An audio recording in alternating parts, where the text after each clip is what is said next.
Nakakatuwang malaman na ang ating mga mag-aaral ay mataas ang interes sa robotics technology.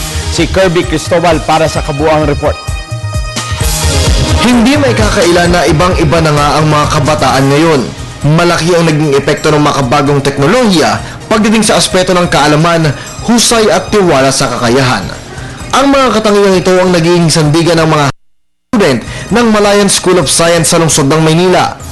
Sa kanilang selebrasyon ng ikapitong founding anniversary, hindi lamang physical at mental activities ang kanilang naging tampok. Kasabay nito ang pagpapakilala sa kanilang natatanging imbensyon na ginawaran ng pagkilala ng Department of Science and Technology. Si Jumbot, ang kakaibang robot na marunong maglaro ng soccer na inimbento ng piling-piling mag-aaral ng nasabing eskwelahan. Recycled material siya, fully recycled. Yung ginamit para mabuo siya.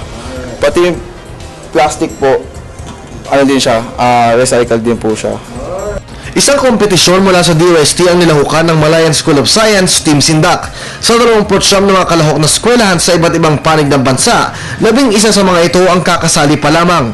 Ngunit, nasungkit pa rin ang eskwelahan ang parangal bilang Best Rookie Team dahil sa galing ng robot na si Jumbot. Ipinagmalaki naman ng kanilang principal ang naging advantage ng grupo sa iba pang mga katunggali. Robotics is a part of our curriculum, and that is actually one of the subjects we are very proud of, because not all science high school offers robotics. This is the robot made by the students in response to the competition that was called for by DOST. Hindi maisasantabi na tunay ngang maaasahan at may pagmamalaki ang galing ng Pinoy sa iba't ibang larangan. Maging ang kakayanan na makapagsabayan tayong mga Pilipino sa mundo ng agham at teknolohiya. To those students that are interested to learn robotics, that dream. Kasi hindi pa nagtatapos ang era.